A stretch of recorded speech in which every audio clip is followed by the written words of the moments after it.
What is up, everybody? Welcome back to Blurred Out. And this time, One Piece is back. Yes, the break is over. The hiatus is done. 3 weeks of waiting, and we have our chapters back. Now, in commemoration of One Piece being back, we are starting the second season of Blurred Out. So things are going to be a little bit more fresh, going to change things up a little bit. But hopefully, things will be for the better. Now, on the docket, it's going to be, of course, One Piece talk, and we're going to be talking about some of the new anime of this season and what I'm working on right now. But first, as always, a word from our sponsors. You are now listening to the Blur Out podcast, which is available on your favorite podcast websites like Spotify, Apple Podcasts, Google Podcasts, and more. Check the link in the description or search Blurred Out wherever you podcast, and you will find greatness. Episodes are also uploaded on my main YouTube channel at Tyrant King Kuma and on the official podcast YouTube channel at Blurred Out Podcast. And naturally, if you haven't caught up to the latest chapters or episodes, please note there will be spoilers ahead. Oops! Spoilers.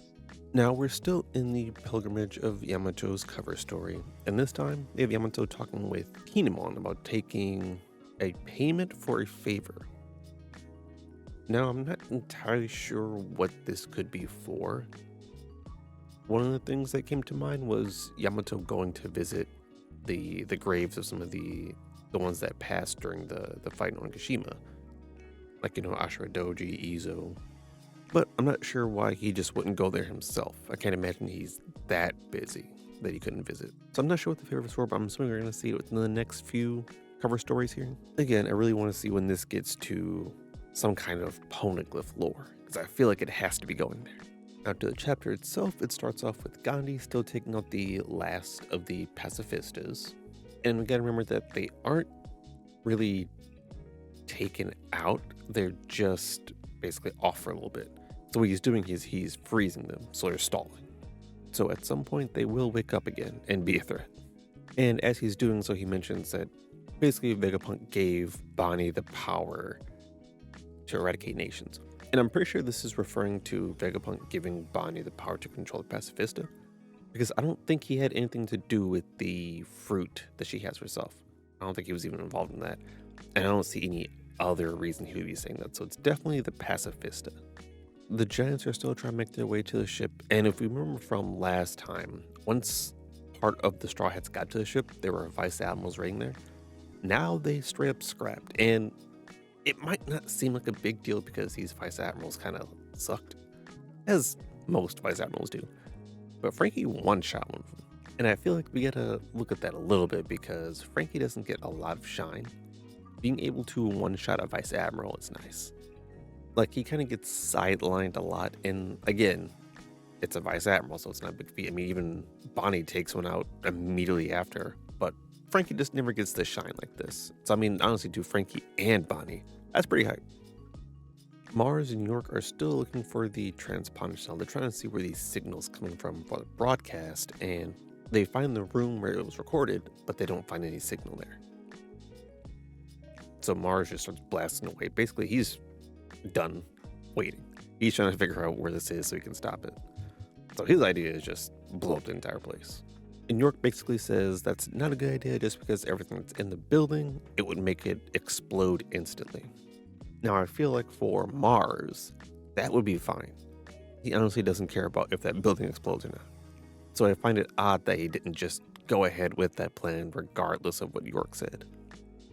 And instead, he gives York the chance to come up with a solution. And in doing so, York mentions that they don't want to rack up any more sins. Our relationship is already troubled enough. And even Mars is confused by this. So I'm not really sure what she's talking about here. I'm wondering if she's talking about the connection with the OG Vegapunk. Because they're talking about racking up more sins, as in what they've been doing now is messing things up. It's obvious she's not talking about with the Celestial Dragons or with the Gorosei, because she's talking to Mars right now. He doesn't even know what's going on.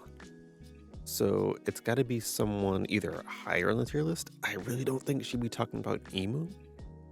Or someone we've already seen, which would be Vegapunk. Now, Vegapunk is supposedly dead. I don't know if she knows that, but Just a weird line of dialogue from York. For someone who seems to be, a traitor, why is she trying to keep things from getting worse? And Mars ends up using what I believe to be observation hockey to sense a snail from up above. How he's able to focus in on such a small life form is insane.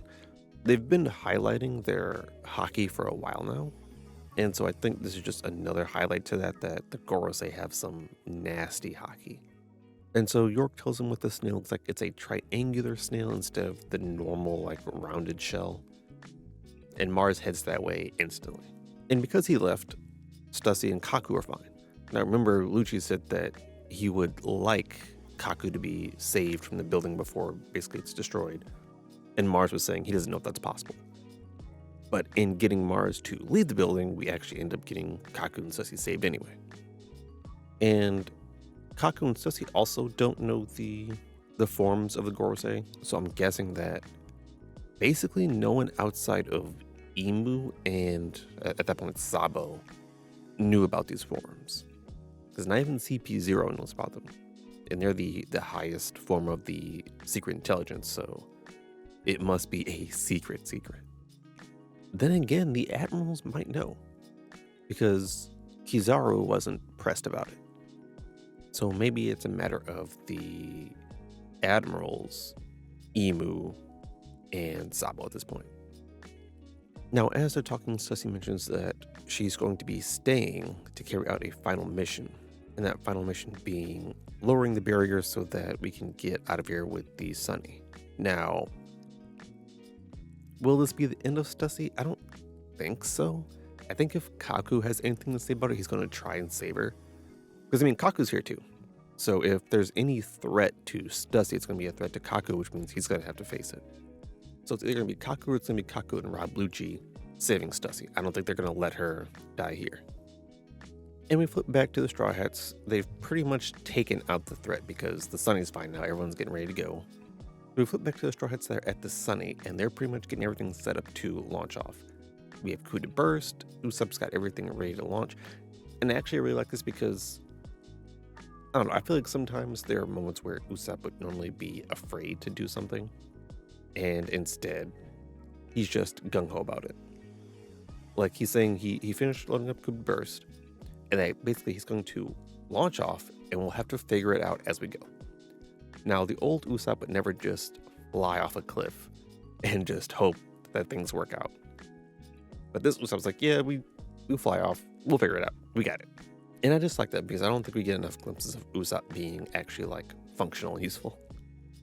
Now, Edison decides that he's going to make sure the ship reaches the ocean no matter what.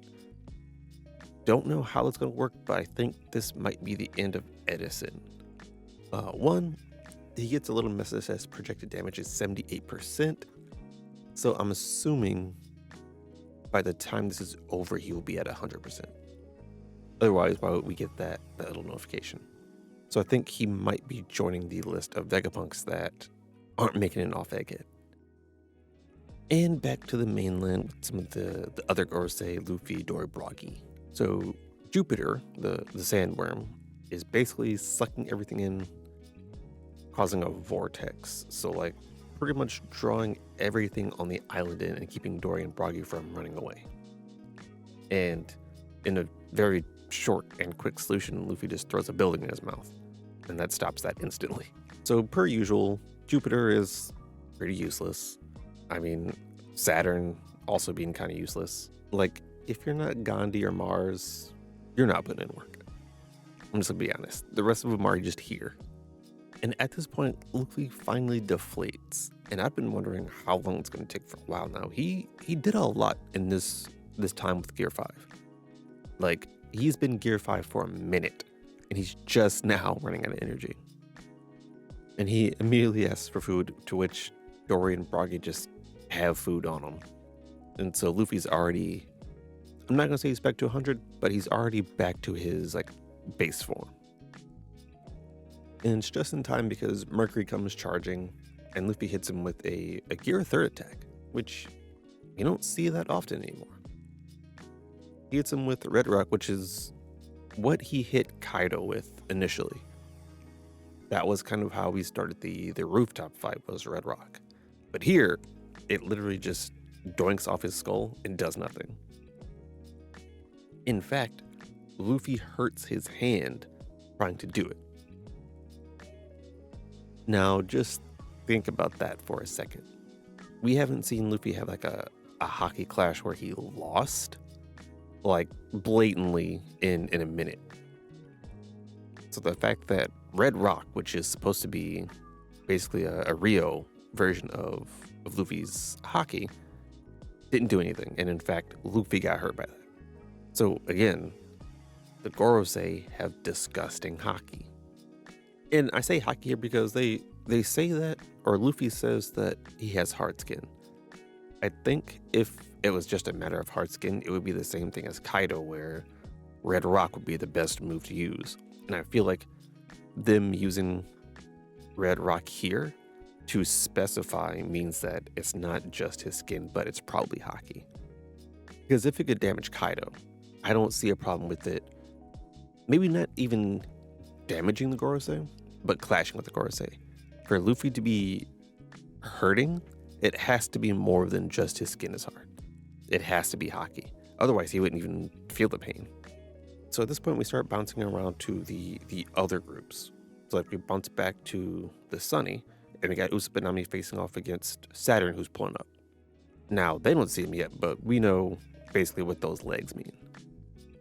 And then we go to the Elbaf ship, where Bonnie, Frankie are, and we have Gandhi there. Gandhi took out the giants that were bringing them up. And honestly, this panel of Gandhi looks so cold. I think he's still the favorite. Like, of all the Gorosei, he looks the cleanest. Every panel. And I mean, he's the only one in his like hybrid form. I don't know why everyone else is like so completely transformed. He's getting work done in his hybrid. I guess having a horse head doesn't really do anything. You know what? That makes more sense. Him being a horse just kind of wastes time and space because he can't like wield the sword and everything. But basically, he's standing in front of Bonnie and Frankie, and he's like, I ain't going nowhere. Now this is a problem. I don't see them getting past Gandhi without some kind of assistance from probably Dorian Bragi. Otherwise, they're not getting past him. And finally, Mars finds the transponder snail. Now, based on the snail itself, it doesn't absolutely look triangular. Like the shell, it's kind of stacked to where it looks more like a pyramid, but it doesn't seem like the triangle that York was talking about. Even so, Mars seems pretty confident that basically they stop it in time. So he's probably going to try and take out this snail, and I'm assuming it's not going to stop the broadcast. In fact, I'm pretty sure there's no way it stops the broadcast, because that would just defeat the entire purpose of what we've been waiting for. So the snail's a red herring. We're probably going to see it being broadcast from somewhere else. We still have the original Vegapunk body with the antenna. So it's entirely possible that it's connected to that, and the snail has nothing to do with it. I also like the idea of Vegapunk inventing a nest network where he has multiple snails connected to a nest, and so taking out this one doesn't stop the entire broadcast because there's a bunch of them. But we'll have to see. I thought we were going to be on break this week, but I don't see it at the end of this page. I wonder if Jump itself will be on break. But that's the chapter. As always, it feels good to be back in the world of One Piece. And we came back swinging. Like I said, not all of the Gorosei are putting in work here. Clearly Gandhi is, clearly Mars is.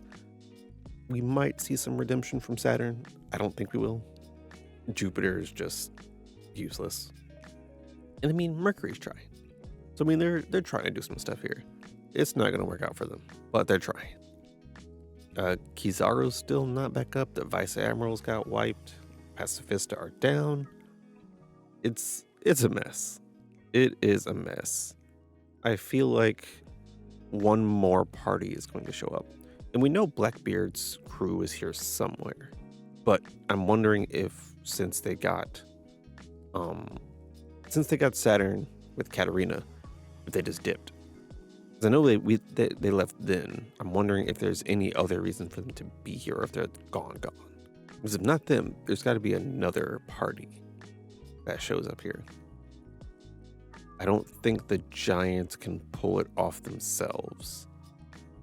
Because right now we really just have Dory and Broggy that are probably going to be trying to carry the team. And I don't think they're beating all the Gorosei. They might be able to hold one or two back, but if everybody teams up, we're going to have a problem. But now that we're back on a regular schedule, I am waiting for the next chapter. I need it. Need it in my veins. But moving on to anime. What have I been watching since the new season started? Actually, I'm a bit behind as usual. I watched Windbreaker because I saw that was getting, some hype. And I watched Mysterious Disappearances because that seemed like an interesting series. It's not the normal shonen, not normal battle manga, it's not normal romance. It's kind of like a mystery thriller. So I'm going to see how that plays out. So far, the first episode was cool. The first episode of Windbreaker was also cool. I'm probably going to watch a few more episodes, see if I get into it. But most of my time has been going to Apothecary Diaries. And this was a big one from last season, but I was caught up with like a bunch of other anime and just other things, so I didn't have the time to watch it. So I'm catching up now, and I'm enjoying it.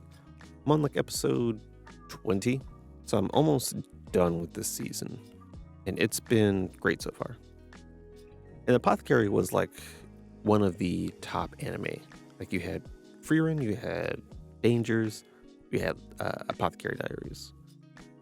And so I watched 2 of those and never got around to getting to Apothecary. So I'm getting done now, and I am thoroughly enjoying it. I like the idea of the mystery and the drama more than I like the idea of romance between Mamo and Jinji. I honestly don't care for the romance all too much. I would rather it just be a straight, like, detective mystery type story. But I guess you gotta sprinkle it in there somewhere. But I think it's worthy of being one of the more popular anime of that season. I like the idea of we're just getting pieces of lore as we go. Some being mysteries to solve and some just being lore drops. I think that's an interesting way to handle the story itself. Because we're seeing things in 2 different perspectives. Things that Momo doesn't know, things that Momo does know. And even the things she does know, we're not inherently given. We kind of got to piece some of those things together ourselves. It's an anime where you sit after each episode and you kind of think about it for a little bit. You're like, okay, where can I put these pieces to the puzzle at? Which is nice. I like needing to think a little bit. And I mean, on the docket to watch, I do want to catch Spice and Wolf, because I read Spice and Wolf probably like the first 4 or 5 volumes. So I wanna watch this. I know this is the remake, so I want to catch that. I want to catch Kaiju number 8. I want to catch the 3rd season of Konosuba. Gotta watch that. I also want to watch the Irregular Magic High School. I didn't even know that was in the 3rd season. Misfit Demon Academy. I also got to catch that. I honestly don't remember if I watched part 1 of season 2. I'm that behind on that. I mean, that's mainly for Slime. Duh, Slime. Gotta watch Slime. So I mean, I have my work cut out for me this season as well. And I still have some stuff from last season I want to watch. I gotta watch Delicious and Dungeon still. And that's, I think, 24 episodes. The new My Hero, Again, they're trying to reel me in with Mirko. And it's kind of working, it's kind of not. We'll see. I still haven't watched Jobless from last season. Man, I'm behind. Man, I am behind. But we will catch up eventually. Because I also started playing Persona, so that's gonna cut in some time.